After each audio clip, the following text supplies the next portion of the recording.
welcome back, and thank you for once more listening to the Box Jumper Podcast. I'm your host, John Sainamon. I'm a CrossFit trainer and weightlifting coach in the rapidly descending into winter Bedford, Nova Scotia, Canada.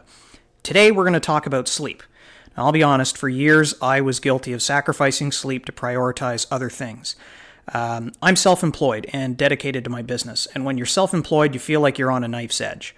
And if you let something slip, it can cost you in ways that people that aren't self-employed may not easily appreciate. So in order to get things done, you make sacrifices elsewhere, and you try to balance those sacrifices with the needs of others in your life, your partner, your kids, friends, other family, etc. So sleep was something that I felt I could do without to a degree. It was something that I saw as the antithesis of getting things done. And that was simply wrong. Sleep is emerging as the unsung hero of performance and recovery, both in sport and in everyday life. We've heard it from elite athletes consistently in recent years.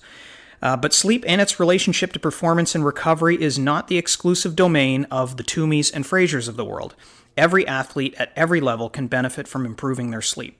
And like nutrition, it's not necessarily about quantity alone. Quality is a major factor. That's why for today's podcast, I'm joined by an expert in sleep. Shona Halston is a PhD researcher and associate professor at Australian Catholic University in Brisbane, Australia. She is also a member of the scientific advisory board for a company called SleepScore Labs. I'll give you a rundown on who they are and how I got connected with Shona at the end of this episode. Shona studies sleep among elite level athletes, and this emerging field is already yielding some pretty fascinating data that these athletes then use in turn to improve their training, their performance, and their recovery. So here we go. In 10 seconds, I'll speak with Shona Halston about how we can achieve gains in performance and recovery by prioritizing quality sleep like the pros.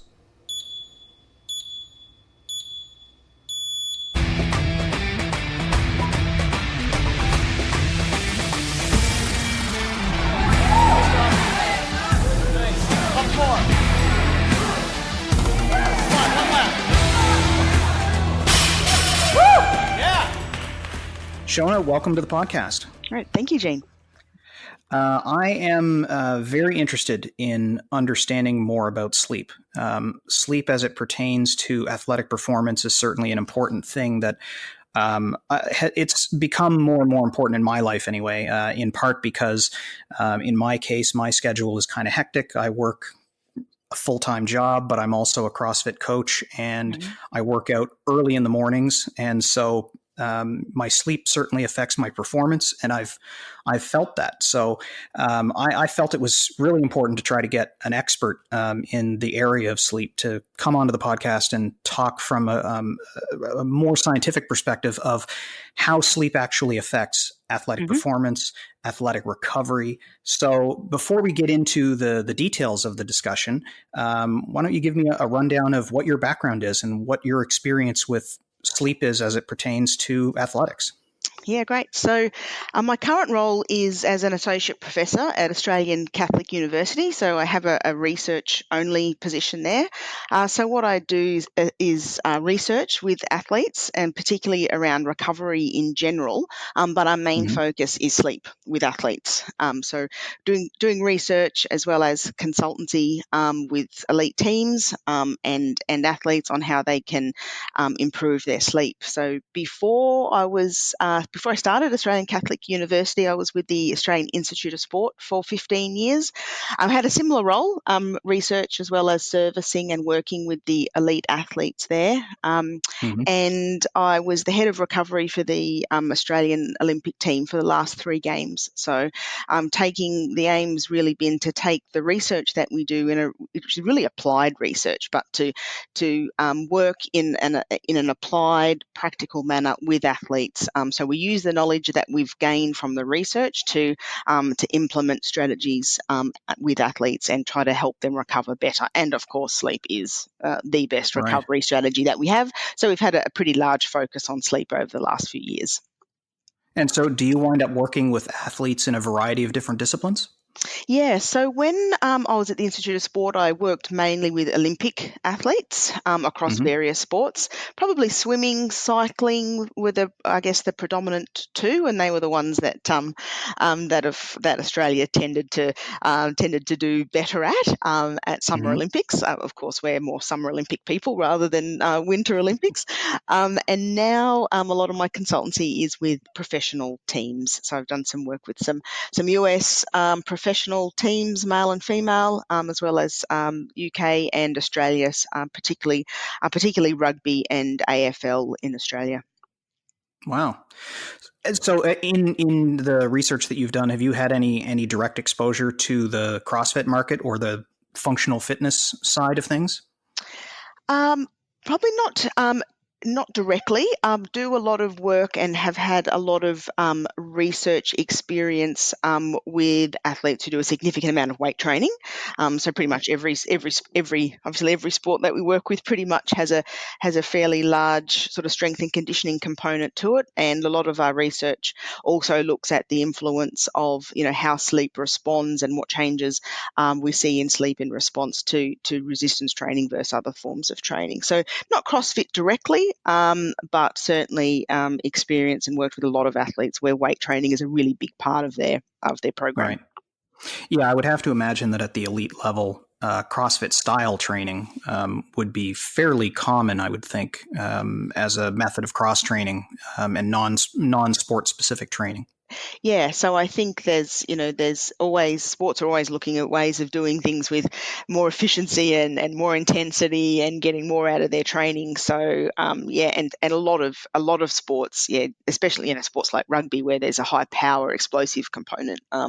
Right. We know that it's the way that they train is getting more and more specific to their sport. Now, a lot of people in the general population they're starting to wake up to the importance of sleep, but it's still fairly new as a concept. I think the explosion of wearables and health data being available to the general consumer has started to make it a little bit more well known that you can actually measure sleep and determine what kind of Hmm. quality of sleep that you're getting. At Hmm. a basic level, what are the basic stages of sleep that a person needs to concern themselves with in order to really feel day to day that they're actually ready to perform, whether it's at their regular job or as a parent or as a coach, whatever the case may be during their day. How do they make sure that they're getting decent sleep from the outset, regardless of what their level of physical activity happens to be? Yeah, and you're exactly right. It doesn't, we know that people who do more physical activity probably need more rest and recovery and rest and repair.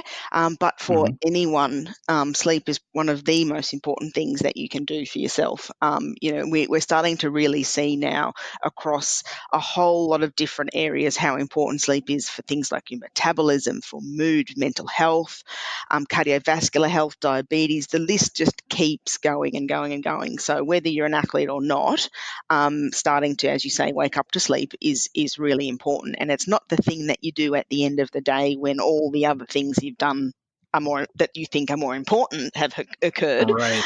So what we do is we get busier, busier, busier, and things creep in, and Netflix creeps in, and social media creeps in, and then all Mm. of a sudden we're getting shorter and shorter sleep. So we really understand now for a range of people how important sleep is, and there's essentially we think of as sleep in stages. There's REM sleep or rapid eye movement sleep and non rapid eye movement sleep.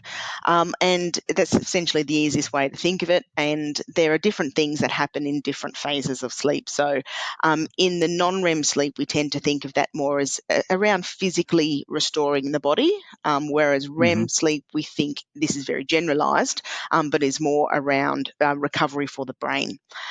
So if you're someone who is involved, and obviously if you think of something like CrossFit, where you need a lot of, you're doing a lot of physical work, high intensity work, and you want to Hmm. recover, we know that the slow wave sleep or the deep sleep is quite important for that in terms of release of hormones and repair. But also, if you're someone that also has to go out and has a day job, which most of us do, Right. and you want to be able to think clearly, you want to have clarity of thought, you want to make some good decisions, you want to have good impulse control. We know that REM sleep is also really important for the brain, and so there's a reason why we go through these stages, and it's because they're all important in different ways. So it's not like we can just say, deep sleep's is the important thing for athletes, and REM sleep is not so much. It's both, and we need to cycle through those stages of sleep throughout the night to make sure we're maximizing our overall quality of sleep. Right. And the amount of sleep that a person requires changes over their lifetime, doesn't it? I mean, there's different general age groups that require a certain amount of sleep in general blocks. Yeah, so there is it, and if you look at the lifespan, if you look at babies, I mean, for example, we know that they're growing and developing and learning, and they need an extremely large amount of sleep. You see, they sleep more than they're awake, and Right. then the elderly as well. They tend to get less deep sleep. There tends to be a decrease in the deeper phases of sleep. But when Mm-hmm. you look at sort of the ages of people that we're mainly dealing with in the sports that we are involved with, you see there's kind of two kind of groups. There's the adolescents, and then there's essentially adults. And if you look at adolescents, they do need a reasonably high amount of sleep, probably more than the adults, we think. But the adolescents are interesting in that their body clock is pushed back a little bit. So they tend to be more of your night owl type individuals, where they want to go to bed late and wake up late. So we sort of see these My daughter is teenagers. certainly a good indicator of that. Yeah, and we think, we're all like, oh, they're so lazy, they don't want to get up, and they're up all night, staying up all night on their phones. And look, they may be because they're not sleepy typically till later on. So they do need more sleep, but their sleep, the timing of when they sleep shifts back a little bit. So Right. you're exactly right. Sleep requirements, sleep needs does change throughout the lifespan, but for the age that we're dealing with, is most people believe somewhere between 7 and 9 hours is pretty good. Right. Hmm. It's interesting. Like I think about any time that I have a really intensive workout, depending on when in the day I've had it. I can definitely tell that it has an impact on how easily I fall asleep, and how much that sleep winds up being needed in order for me to recover and feel like myself the next day. Mm-hmm. And when you bring up the amount of sleep that a baby needs, and because of the level of development that they're doing, Yep. that just immediately makes me think, well, yeah, okay, so it's kind of similar. Not to equate myself to a baby, but if the physical recovery that is brought on by the exertion, especially after an intense workout, has got to have at least something in common with that. Because I do find that if I have a really intense workout, then if I have the ability to sleep later, I'd be inclined to do so. I'm not a person that Mm-hmm. sleeps in late naturally Mm-hmm. myself anyway. Yes. But after an intense workout, I'd probably be more inclined to sleep later than if I haven't. Yes. Is that where some of that comes from? Is the body just automatically looking for that additional recovery time? Yeah, that's what we think. So, I always bring recovery back to its simplest forms, and I think of homeostasis and bringing the body back to balance. And so, the more you disturb the body's balance by doing exercise, the more you actually have to bring it back and repair it to Mm-hmm. get it back to baseline. And so, if you are going through, and especially something like CrossFit, where there may be some levels of muscle damage and soreness, you Mm-hmm. really, that's where the body really needs to sort of to come into its own and repair the muscle, so that the plan is that you back to homeostasis so that you can go out and do it again. So while we do think that, there's not a lot of science out there yet, but, we do think that athletes potentially might require more sleep than the general population for that reason, for that additional repair requirement. It seems like the flip side of at least the component of the fitness world that we already recognize the need for a rest day in order for our body to recuperate. And, most of us are thinking about rest day in terms of what we do during our waking hours. We're not necessarily equating that to the quality of the sleep that we're getting, including on those days that we work out. But on days that we're not working out, sleep is an important component of that recovery. And so that's a vital part of your rest day as well that I don't think we're necessarily all taking terribly seriously. I know I haven't always been terribly respectful of that. And on a rest day, I might stay up later because I know I haven't exerted myself or whatever the case may be. And so I have to make sure that I make that a priority. To get good quality sleep on those rest days is important as well. Yeah, and I think you've definitely touched on something that we see in a similar way in elite athletes. So we've done some work with swimmers, and of course they get up really early all the time, except for maybe 2 days a week where they have mornings off. And so what happens is they sleep in those mornings. They tend to go to bed late and sleep in because they think, well, I don't have training and in the morning, so I don't have to quite go to bed as early. I can actually have a bit of a life. I'm not waking up at 5:30 in the morning. Right. And so one of the things so it's not only just important to prioritize and say, I'm actually going to get some sleep today. I mightn't have trained, but I'm actually going to get some sleep. But one of the most important things about getting good sleep and why we think some of these sports that have really early morning starts are problematic is because consistency and of your routine is one of the most important things that you can do. So going to bed at the same time and waking up at the same time as often as possible.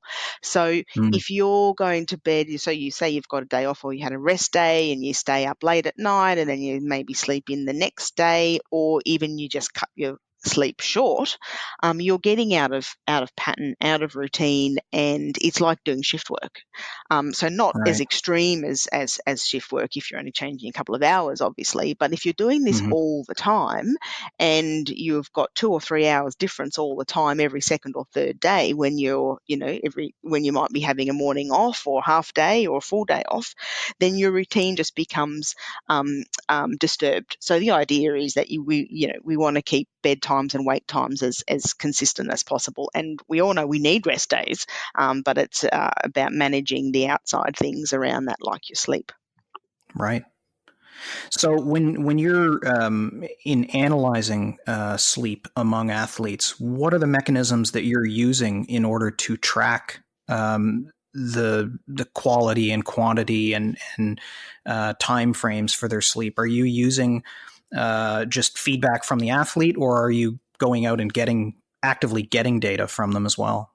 Yeah, so we use a combination of things. So for some athletes, well, a lot of professional athletes will be required to do some subjective daily monitoring. So, on some kind of app where they just record what they're doing, and there'll often be questions around sleep in that. But what we tend to do, so when I would come in and consult to teams, I would come in and I would use some activity monitoring, so like a sleep tracker. We tend to use a device made by Philips, Respironics. It's a valid. It's like a sleep watch, so it's almost like the Fitbit type approach, but we've done the work to validate these against the gold standard. So I'd come in, monitor the athletes for usually 2 weeks. 2 weeks kind of gives you a bit of a good indication of what's going on, and it of course gets weekends in, which is where sometimes the wheels fall off. So we get a sleep diary and a sleep watch for 2 weeks, and then I would do the analysis, run the analysis on that, give them a report, sit down with them and each individual athlete and say, this is what was good, and here's where you can potentially improve. So it's a little bit of a combination of subjective work. I was also involved with the development of a questionnaire questionnaire around athlete behaviours. And because sometimes what we see with athletes is it's not, they don't have medical sleep disorders. Well, some do, but we don't see a huge amount. What we typically tend to see is just them doing, inappropriate behaviours like caffeine at the wrong time, or staying up late, or the bedroom's Hmm. not cool, dark and quiet, or so getting an idea of just around their behaviours through a questionnaire can also give you some good information of where to start and where to talk to them about. But one thing we are really cautious of is not giving them too much information about sleep, because we don't want them to get overly stressed about it. And one of the things we know is no one sleeps perfectly every night of the year. We don't want to set people up to think, oh my goodness, I had one bad night, this is the end of the world. And so we sort of treat it like training. You might have a couple of bad training sessions. It doesn't make you a bad athlete. You might have a couple of Right. great training sessions. It's not going to make you the best athlete in the world. It's your habits and your patterns and the things that you do the majority of the time.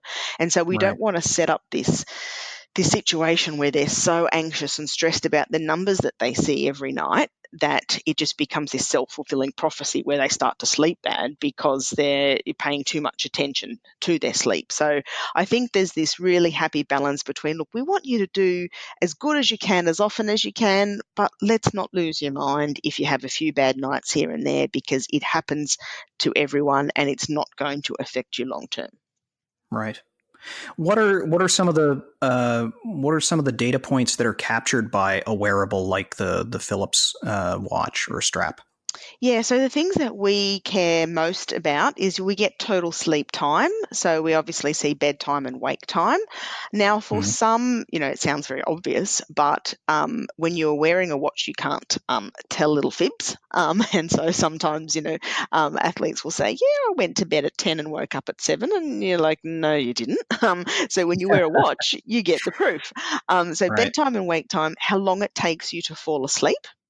Hmm. Now, and that's important because sometimes people, after either they've competed late at night, or they've had caffeine, or they're stressed, or they've done their exercise close to bedtime, say that it can take them a bit longer to fall asleep. So that's an important Hmm. metric, and it also gives us an indication of quality of sleep. So it's not the gold standard, but based on movement, it'll give us an indication of their sleep efficiency or their quality. So the percentage of time that they're in bed, that they're asleep. So we tend to use duration, quality, and time taken to fall asleep as our three kind of important metrics. Now, okay, so and some of those are going to be, determined by an algorithm that's going to, Mm-hmm. based on their level of movement, Mm-hmm. extrapolate whether or not it feels like they're actually asleep versus not. Because some people move around a little bit more when they sleep than others. Yes. Um, but all things being equal, what are some of the other metrics that, if they were available in a device, what are some of the other measures of quality of sleep that, in a perfect world, you'd love to have at your disposal to analyze someone's sleep? Yeah, so the gold standard of sleep. So if we were concerned that somebody might have a medical sleep disorder, or we want to do some pretty serious research with an intervention and look at pre and post intervention, we'd send them to a sleep laboratory, and essentially they'd have polysomnography, so they'd have their sleep measured, and the one of the main things that you get in that lab is measurement of sleep stages, so the REM and the non-REM, and how much time you're in deep sleep and those kinds of So things. they're actually So recording brain activity under those circumstances. yes, yes. So they Right. have electrodes on the scalp, and that measures brain activity. So they measure brain activity, breathing rate, heart rate, sometimes temperature, EMG for muscle for muscle activity, so to see if the legs are twitching or the arms are moving, or whatever. Right. So that it really gives you a whole picture. But of course, that it's not the sort of thing that you can do routinely. It's a foreign environment usually, and you need a lot of expertise, and it costs you some money to do these things. But having brain activity measures, and look, there's a lot of companies and different devices out there now that are moving towards that direction to really give you the complete sort of sleep picture. Yeah, the sophistication of some of the wearables on the market now that have gradually introduced sleep tracking to their various different levels of activity tracking. I mean, a lot of them were focused on what you did while you were awake, but increasingly Fitbit and Apple Watch and Whoop Strap and some others on the Hmm. marketplace Hmm. have introduced a lot in the way of sleep tracking. Now, they would, I have to assume that they would all be measuring or looking for um, similar bits of data based on movement. Are there other bits of data that they have the ability to absorb, whether it's sound and light levels and some of those other sleep variables that are in the environment as opposed to something specifically coming from the individual? Yeah, so Whoop can that measures heart rate and heart rate variability. Mm-hmm. As part of their device. The Aura Ring also has some capacity to do that as well. So these devices are now trying to integrate sort of heart rate and measures of heart rate or heart rate variability or both into some of their devices to kind of get you to give you a better picture. And then of course there's like for example SleepScore, who are looking at trying to use something that's not attached to the body to try and to measure some of these different physiological responses from a distance. And Right. that's Yeah. They really, have a device that sits on your nightstand yes, and yes. measures some of those factors. Yeah, and that is again a direction where I think it is important to head because some people do not like to wear a wearable. And True. you talk to I talk to some athletes and they're like, oh, the first few nights where I wore the watch, I had to, it took me a bit to, I was paying attention to it. I don't normally wear a watch. It just felt weird.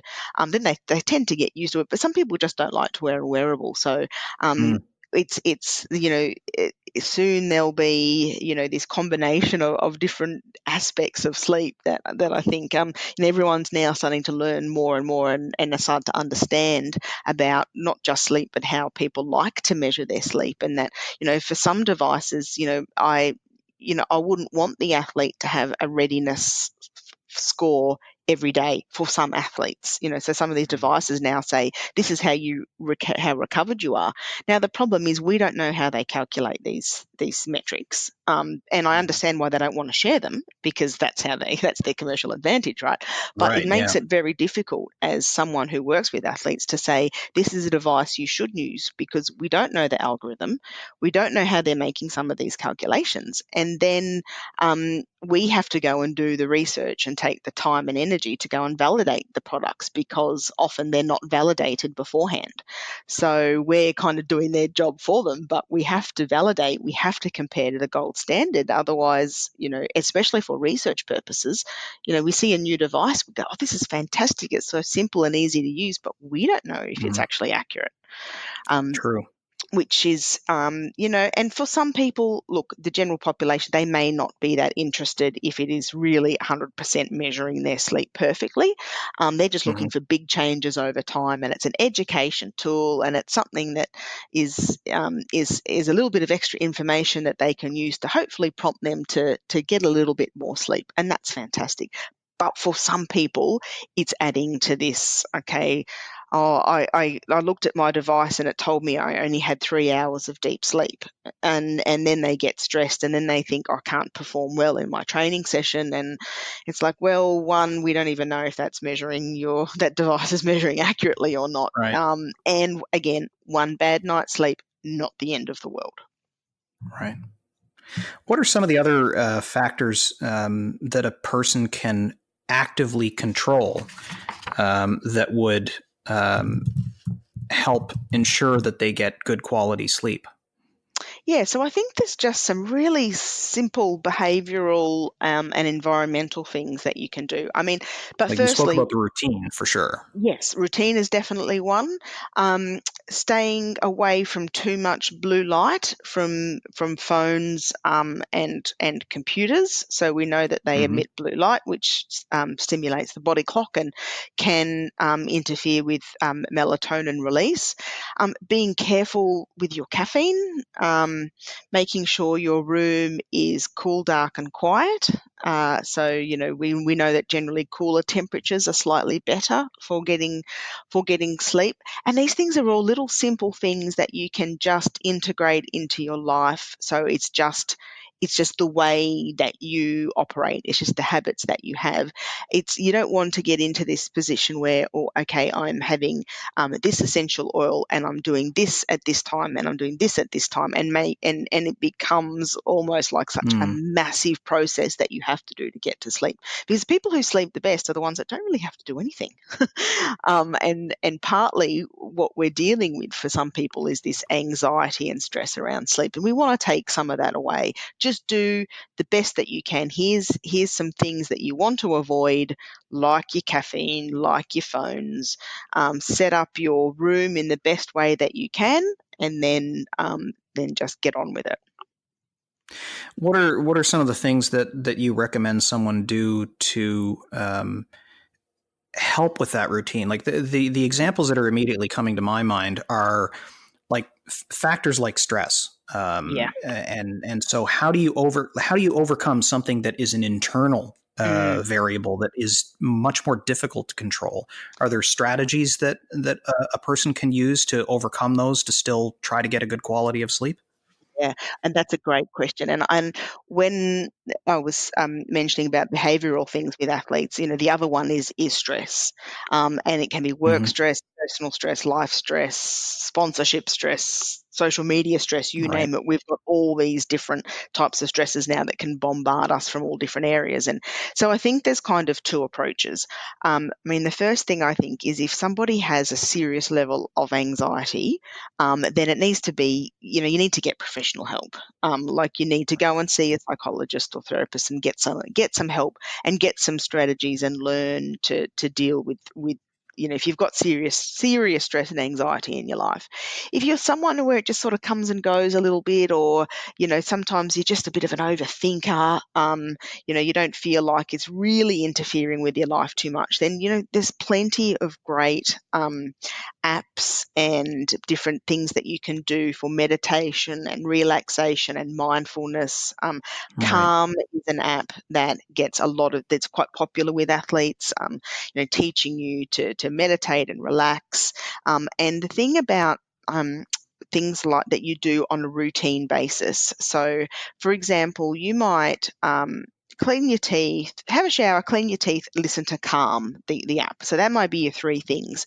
And you might do that every single night at the same time of night, and all of a sudden your body begins to understand, this is what happens before I go to sleep. This is my routine, and then the physiology actually starts to change, and your body knows what to expect. Sleep is such a conditioned response, so you can get into habits and routines like doing the same three things before you go to bed every night that can really help that onset of falling asleep. And then, so the other thing that I do say to athletes is some of them are like, oh, look, I don't have a problem, I don't have a problem with sleep. But that when they get stressed, when they're in an Olympic village or when they're in the night before a major final, that you're going to be stressed. There's no question. Like if you're not stressed, there's something wrong, right? True. So even if you don't feel like you need to do these things now, there's nothing wrong with practicing here and there, and in having something that works for you, so that, okay, if in 6 months' time it's the night before the World Cup final, I've got something that I can go to that'll just help wind me down. So there's that practice aspect as well, and the general population can do that too. Yeah, it's certainly more likely to be successful if it's something that has been part of your routine long before you actually need it. We're all leery of trying something new the night before a competition or the day of a competition, regardless of what sport you happen to do. Totally. And so, you're not going to break something out new with regard to your overall routine, and that applies to sleep as well. Yeah. Yep. Exactly. So. Are there aspects of sleep that an athlete would feel if I mean, let's for the moment, let's assume that they don't have any sleep data being delivered to them. Mhm. Um, how might they identify a problem with sleep?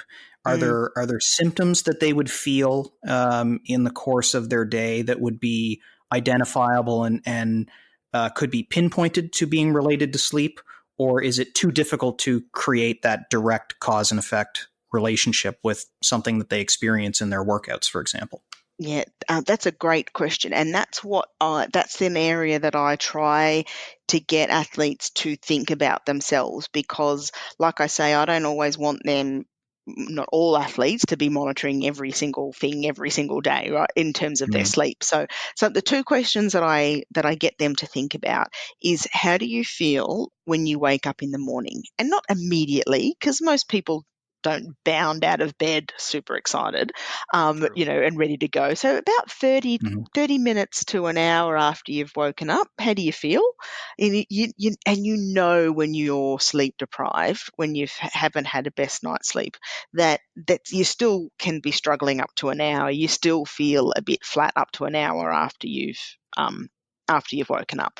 And then the second question is, how do you feel like you get through the day? Like, do you feel like you could sleep at the drop of if you're on the bus at 3 o'clock in the afternoon, would you sleep? If you were on the massage table at 3 o'clock in the afternoon, or mid afternoon sometime, would you sleep? Like, how, or do you think you get through the day pretty good, knowing that most people have a bit of an afternoon dip? But how do you feel like you get through the day? And what I get athletes to think about is, okay, what's normal for them? Because what's normal in terms of sleep for them. So, some people are like, look, I know I'm a 9-hour person. When I get my 9 hours, I'm good. When I get less than that, I'm not so good. Some people might be 7. And Mm-hmm. some people, the range can be really high. So this idea of everyone needs 8 hours, we don't all need that. There's Right. ranges. So to get people to think, okay, I know I'm pretty good when I've had this amount. I'm not so good when I have that amount. I'm going to try on average as often as I can to get a certain amount by paying attention to how I feel when I wake up in the morning and how I get through the day. Right.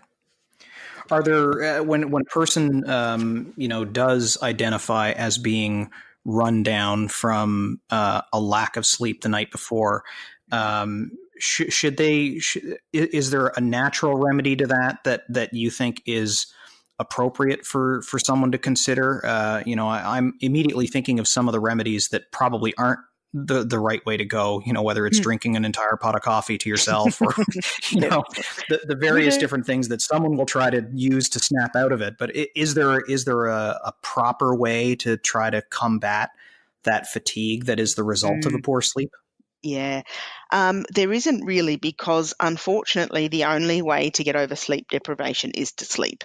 Now, caffeine will trick your brain for a little while. Mm-hmm. It doesn't last forever, of course.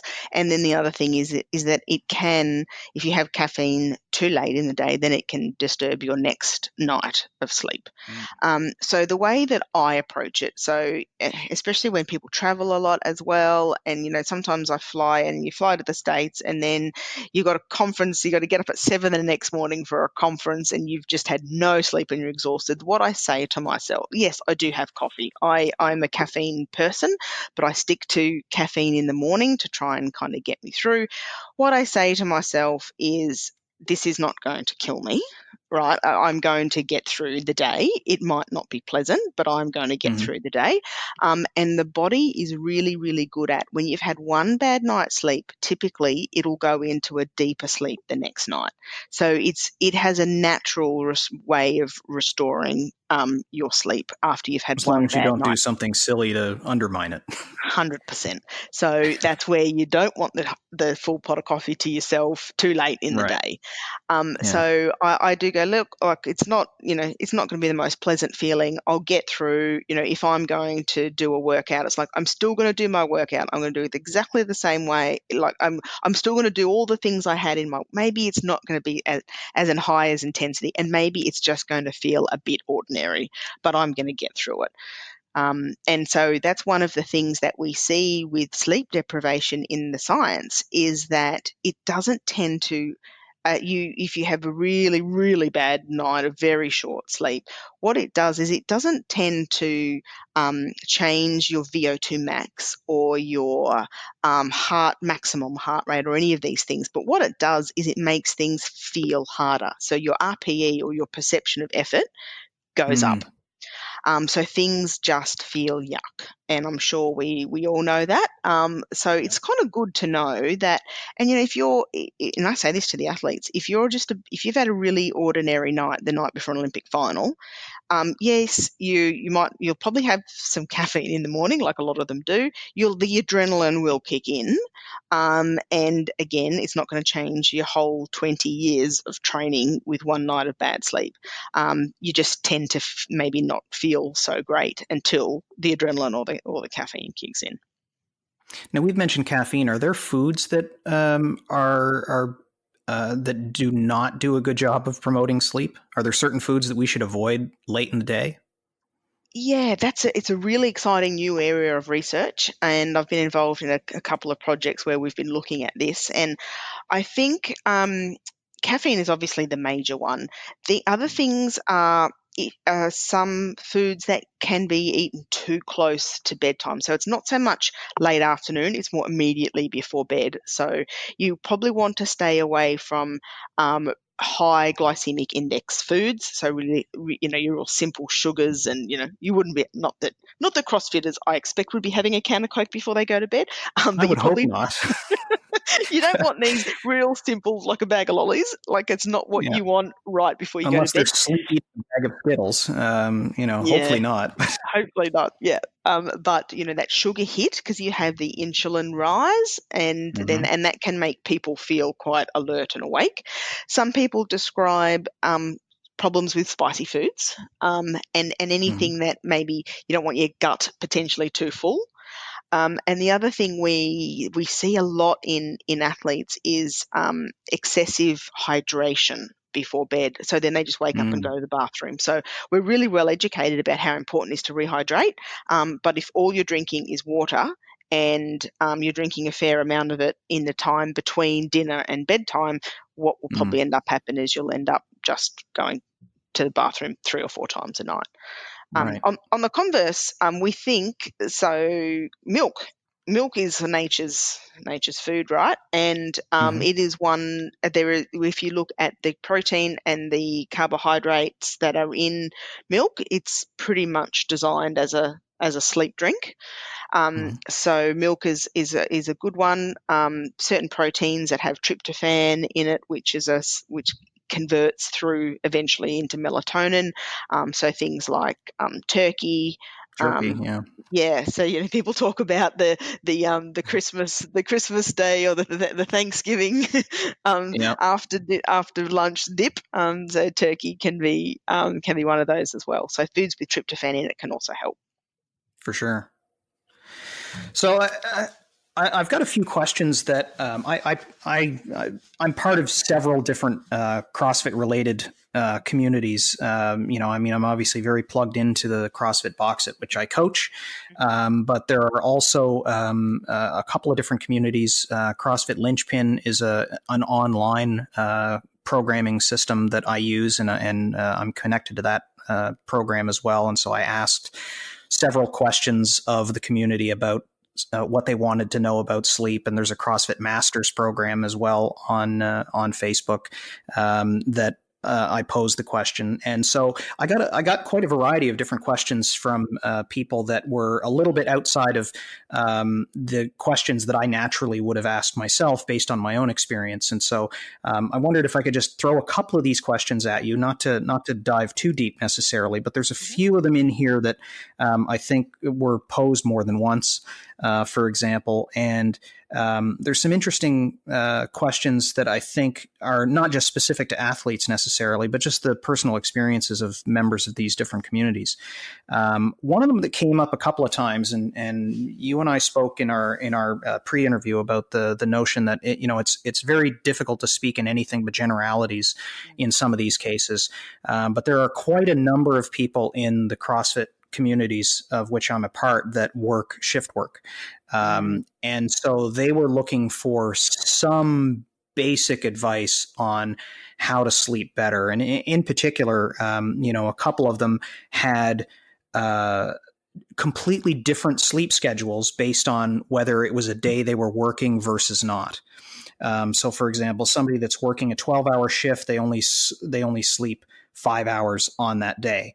But on a night that they have off, they might sleep closer to 8 to 9. And then, and so that variation in their schedule is disruptive. Is there any practical way for them to even that out, or ensure that even when they're working a long 12-hour shift, they can still get solid quality sleep? Yeah, shift work is one of the areas where there's a lot of research going on at the moment, and I do some work with a laboratory in down in Adelaide here in Australia where they do some amazing work in shift work, and they're still answering some really really fundamental questions that you would think are just no brainers, but we still don't have the answer for. But I Mm-hmm. think as a couple of general rules, obviously you want to stick to routine as much as possible. And I know, like some people, if you're always working a certain shift, then having a routine is much easier. But using some of these tricks to help you fall asleep in terms of your pre-sleep routine can be really important. A lot of shift workers may engage in some, caffeine use or energy drink use to get through the day, and you can, or night, whatever it may be. And Mm-hmm. so being again just cautious about not having too much of that towards the end of the shift. But when I talk to true experts in shift work, they say there's almost like two types of shift workers. There's ones that they may have a series of night shifts, and people get more used to it as they get more nights, and then there's Mm-hmm. others who just get worse and worse and worse.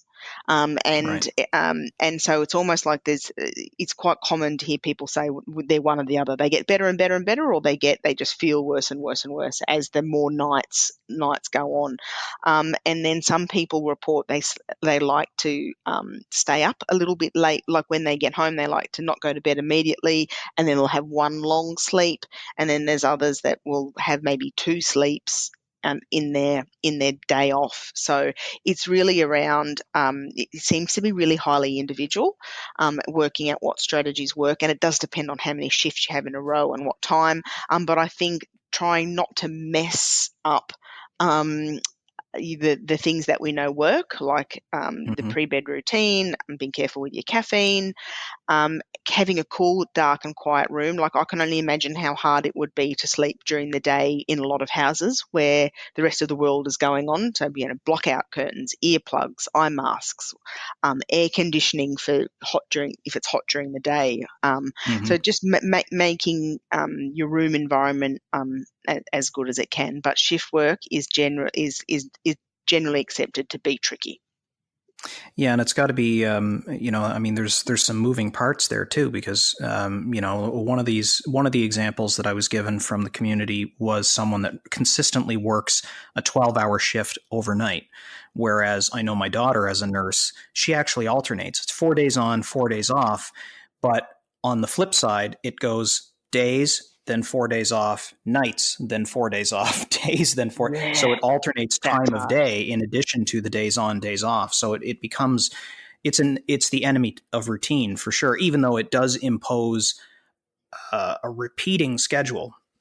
You're never in that schedule long enough to really establish something that fits with your biological rhythms either. Yes, yeah, and that's where, and it's we can come in and make all these recommendations and suggestions about shift work, but the fact of the matter is, the world's going to fall apart if we don't have shift workers. We need them.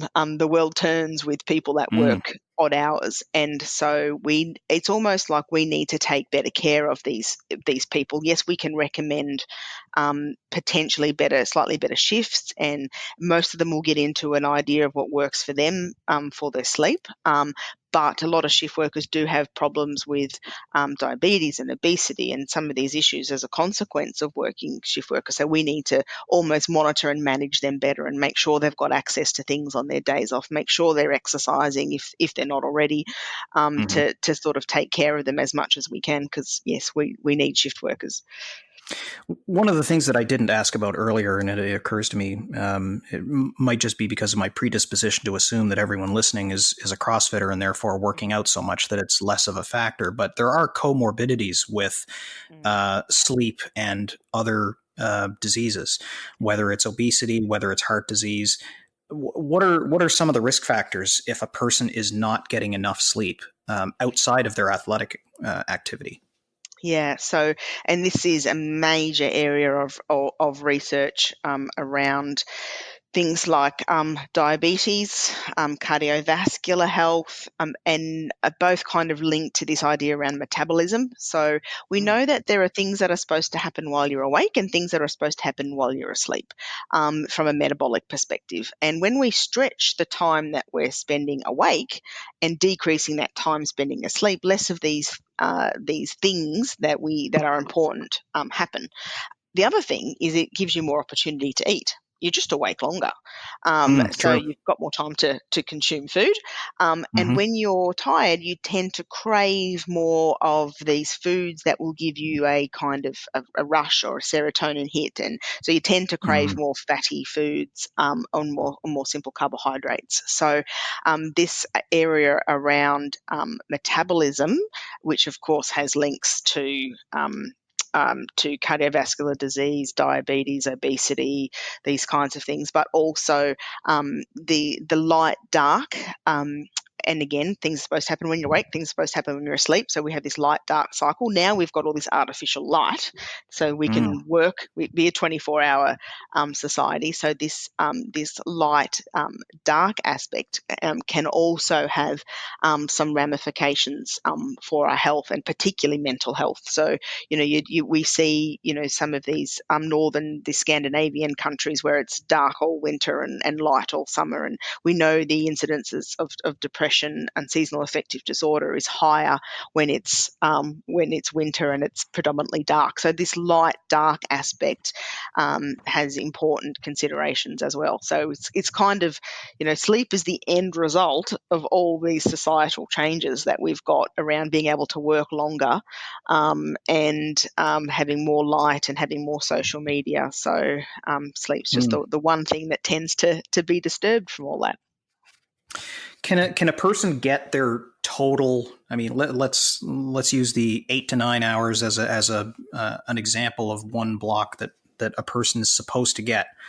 Do they have to get that all in one sitting, or is there a practical way for them to get 5 hours in one sitting, 4 hours in the next? Is it just not possible to get the a similar cumulative effect as getting it in one uninterrupted stretch? Yeah, no, a really good question. And I know it's a good question because there's a lot of research going on this at the moment about split sleep. And there's some evidence but it's very early days, some evidence that splitting sleep might give you more deep sleep in the second sleep. So sleep 4 hours, so for example, before we had light, right, what people would do they'd go to bed when it was dark. So say it was Mm-hmm. dark at 5 o'clock at night. They'd go to bed, and then it was light at 7 o'clock in the morning. Now nobody needs to sleep 14 hours. So people would sleep, wake up during the night and do things, and then go back to Mm-hmm. sleep again. Um, and so there is this interest now in split sleep, but I think it is so early days. And the risk that we have is that people aren't sleeping long enough as it is, and you kind of need the duration of sleep, rather than, if you could get 4 and 4 hours, or 5 and 4 hours, or whatever it might be in two stints, then fantastic. But most people are getting around 6 to 7. And, our society really isn't built for split sleep. Right. unless maybe you're a shift worker. So it is an emerging area of research, and like you do with science, you go, oh, that's interesting, and they've got a little bit more deep sleep here, but how is this going to work in the real world? And you'll have people take it to extremes and be like, oh no, that didn't actually work for me because I was going to bed at 7 o'clock at night, and then I was trying to do my work in the middle of the night, and that wasn't working, and then my brain was switched on, and then I was trying to go back to sleep again. So there's Right. Yeah. lab based data, and then there's real world practicalities. Yeah. Hmm. Is there a minimum amount of sleep or a minimum amount of time that it takes to get into that deep sleep cycle?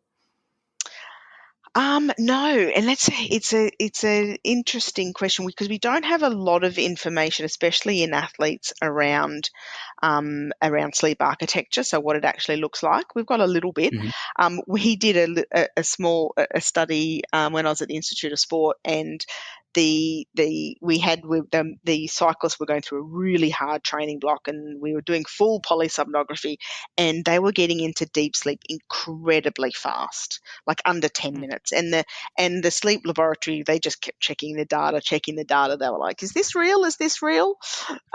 So I think this whole idea of 90-minute cycles, like everyone talks about this 90-minute cycle, I think, that's very much just a very general guideline. And maybe athletes, because they potentially need more physical recovery, are going to go into that deeper, they're going to prioritize that deeper phase of sleep. Interesting.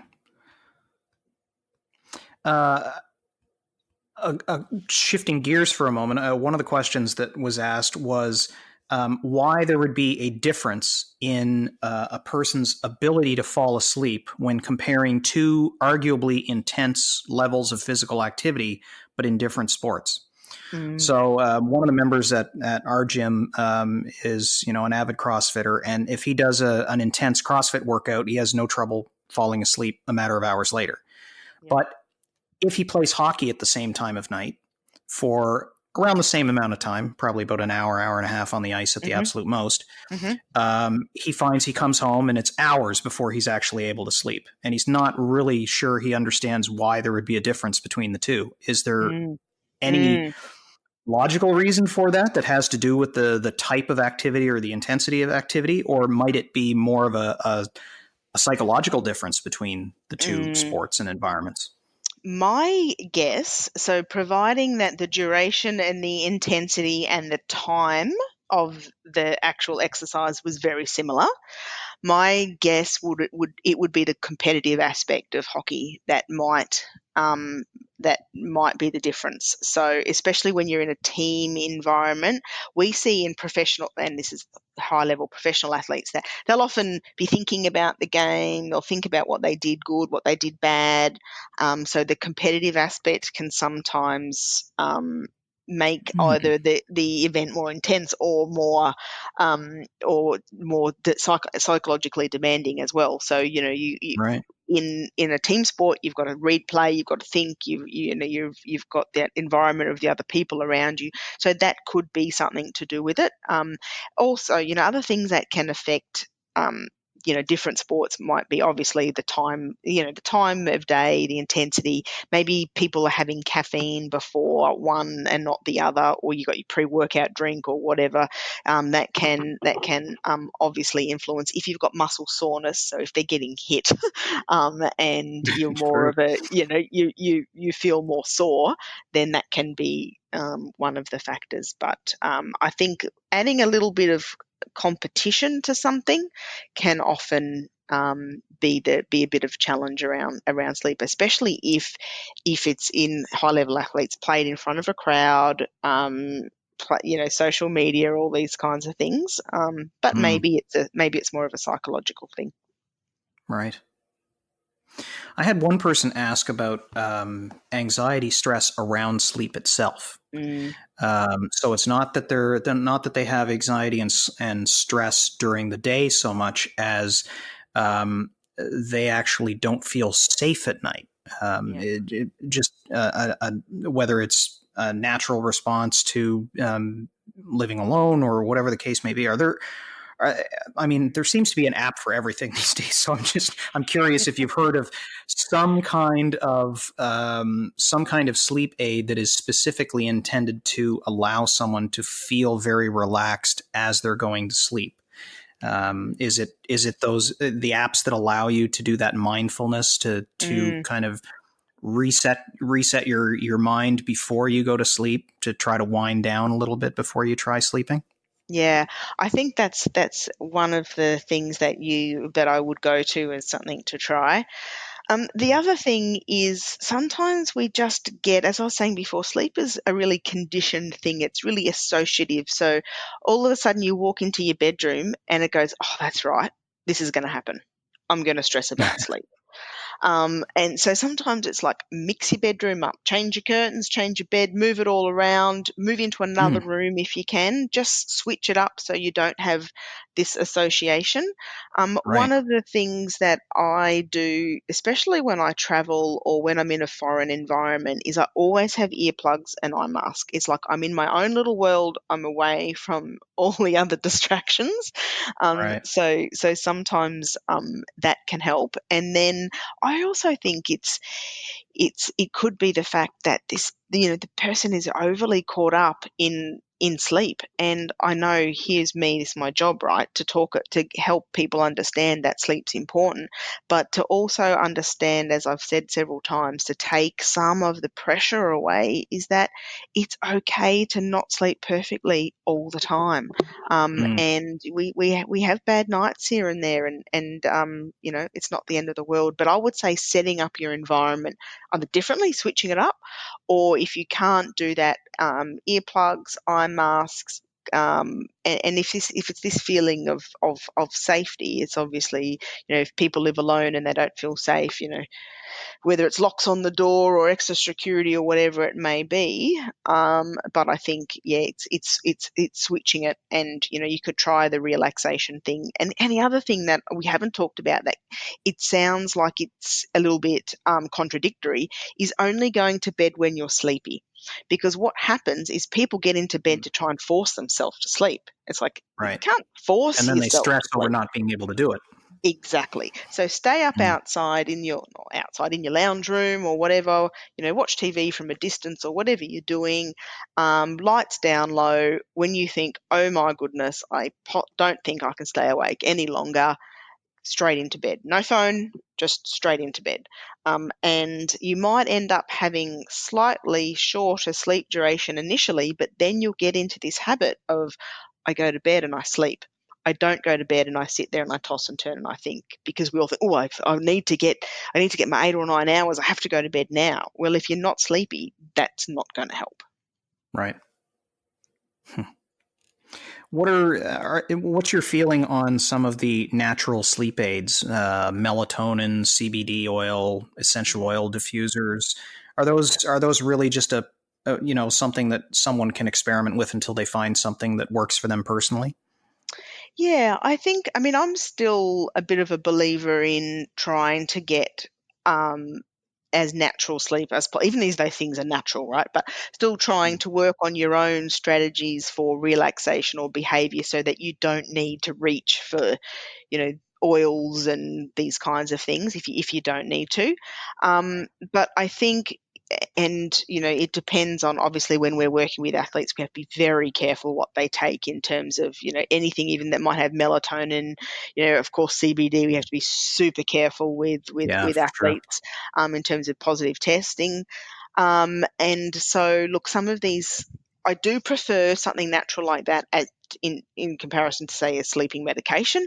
But again, we've got to be a little bit careful with some of these because they may be effective, but they may have some side effects. I mean, for me, if you've got a choice between melatonin and reading a book, I'm going to go for reading a book, right? So, but people tend to want to go for the simplest, easiest, quickest thing, and it may not be the best thing. And the example that I often use to athletes is, I'm a reader. I've been a reader my whole life. As soon as I hop into bed and start to read, I can't get through hardly any pages. I'm out. If I, on the weekend, start to read, like lie down on the couch and start to read, even if I'm not tired, my body's like, oh, I know what's supposed to happen. I'm going to sleep. So you can really use that. Use something really simple. Find what works for you, and really get into that routine. And as I said, the body will start to know what happens. And sometimes, one of the really great. I've got two quotes that I like. One is never stay up late for something that you wouldn't get up early for. So that means would you get up 2 hours earlier to watch 2 hours of Netflix? So why Right. do we stay up 2 hours? I'm not picking on Netflix. I love Netflix, but why you're not? I'm not going to stay. Why would you stay up late for 2 hours if you wouldn't wake up early 2 hours in the morning to do it? And the other thing is, people ask me things like, is this going to work for me? And it's not is it going to work for you? Are you going to do the work to make it work? So, for example, people want, as this back to this theory of, people just want the simple, easy thing. It's like exercise, like training. There's no shortcuts. You've got to do the work. With sleep, you teach yourself to have these good habits and good behaviors and good patterns. It may take a little bit of time, but you've got it for life with much less side effects than going to medications or going to other substances. For sure. And at least fortunately, the CrossFitters out there are used to putting in the work to get the results. So at least on that side of things, they're more likely to actually listen to that advice and realize that they actually have to put some time into establishing their sleep routine, establishing the hygiene for proper sleep in order to get the best result. Exactly. I mean, we know how hard people have to work to put on even small amounts of muscle, right? So, and we see how important sleep is. Like muscle strength, sleep is important. It's not as you don't really need to. We shouldn't be looking for the quick fixes. We should be going for the long-term sustainable things. Consistency, routine, habit, just like CrossFit. Doing it as regularly as you can is where you're going to get the results. Mm-hmm. One final question for you before I let you go. I'm guilty of this myself more often than not. We've kind of touched on it already. Phones, laptops, computers, tablets, those all emit blue light that unnecessarily stimulates the brain. So just how long before going to sleep should we be putting these devices somewhere else? Yep. Yes. Yeah. Look, we talk about in the sleep world about the power down hour. So shutting down the hour beforehand. And I think in a group of your typical listeners, I think I think you'd see that would be able to do that. They would go, yep, power down hour, I'm going to commit to that, I can do it. The problem we have with some of our very high level elite athletes who are maybe a little bit more connected to social media or things like that often don't do that. And so then we sort of say between half an hour and an hour. But if you can go for having these devices that are really close to you, close to the eyes, away from you for about an hour beforehand. So one of the things that I like to do is separate the lounge room and the bedroom as much as possible. So look, if you're going to use a computer or you're going to, be on your phone, ideally don't do that in the bedroom. When you walk into your bedroom, flip your phone on flight mode and your alarm will still go off, and don't lie in bed looking at your phone or lie in bed working on your computer. So if you can stick to that as a foundation, and if you can stay off your phone and your computer for about an hour before you're actually going to go to bed, that's pretty good. A pretty good strategy. Sounds good. All right. So for those of you that are listening to the podcast as you're headed to bed, you've got another hour you got to power down that phone. And once we finish up the podcast, power down and give yourself an hour before you try to get to sleep in order to really achieve your best possible quality of sleep. That's it. Shona, thank you so much for spending some time talking about the endlessly fascinating area of sleep as it pertains to athletic performance and recovery. I really appreciate your time. No, thank you. Thanks. It's great to chat. That's our time for this episode. Time for the AM wrap-up. If you weren't already examining sleep's role in your fitness, after my discussion with Shona, I'm sure it's a priority now. It certainly is for me. She shared some invaluable insights into the relationship sleep has with performance and recovery, its effect on your metabolism, and even its relationship with diabetes and other forms of chronic disease. Clearly, taking your training seriously means you have to take your sleep seriously too. And that's a universal truth, whether you're a professional athlete like those that Shona works with on a regular basis, or the average Joe gym goer looking to improve your fitness in order to improve your lifestyle outside of the gym. So by now you must be asking, how in the world did I manage to get a sleep expert from the opposite side of the globe for the podcast? Well, I'm oddly well connected in this space. In my day job running QB marketing, I've been lucky enough to do work for one of the largest connected healthcare companies in the world, a company called ResMed. Assuming you've heard of them, it may be because someone in your life suffers from sleep apnea, and ResMed is perhaps best known as one of the world's leading manufacturers of CPAP devices for sleep-disordered breathing and ventilation devices for respiratory care. They're a company that started originally in Sydney, Australia, and continues to operate there, but their North American headquarters is in San Diego, and they have a technology center in Halifax, and I'm a contractor with that team. And that's just the setup. A couple of years ago, ResMed, in partnership with Dr. Oz, yes, the Dr. Oz from TV, and a venture capital firm called Pegasus, created a new company called SleepScore Labs. The mission was to leverage all the sleep knowledge that ResMed had acquired from years in the sleep market and bring a new device to market that would help the masses understand and improve their sleep. That's the device known as SleepScore Max that we touched on briefly in our discussion. I continued to do a little work for SleepScore Labs and also for ResMed. And so when I wanted to do an episode for the podcast focused on sleep, I shamelessly used my business connections to some of the smartest sleep experts in the world to see if I could bring some of that expertise to the podcast. Hopefully you'll agree, it certainly to me doesn't feel like it turned into a commercial. Anyway, so I reached out to the decision makers that I knew at SleepScore Labs. They in turn connected me with Shona, who had recently joined the scientific advisory board for SleepScore Labs and agreed to share her expertise on the podcast. If you like this podcast, please consider writing a review on iTunes or the new review site, Podchaser. The podcast is unanimously rated 5-star on both platforms, but I'd love to have more listeners from around the world weigh in and add their voice to the perspective in the reviews. Please subscribe to the podcast if you haven't done so already on your favorite podcasting platforms so that you automatically receive my next episode when I'm joined by another exciting guest to talk about fitness and health. And you can visit my website at boxjumper.ca and sign up for my emailing list. I'm working on some exclusive content for members of the mailing list, so be sure to get your email added to that list as soon as you can. Thanks for tuning in. More great fitness discussions are on the way. Until next time, get out there and move. Stay healthy, WOD happy, and WOD often.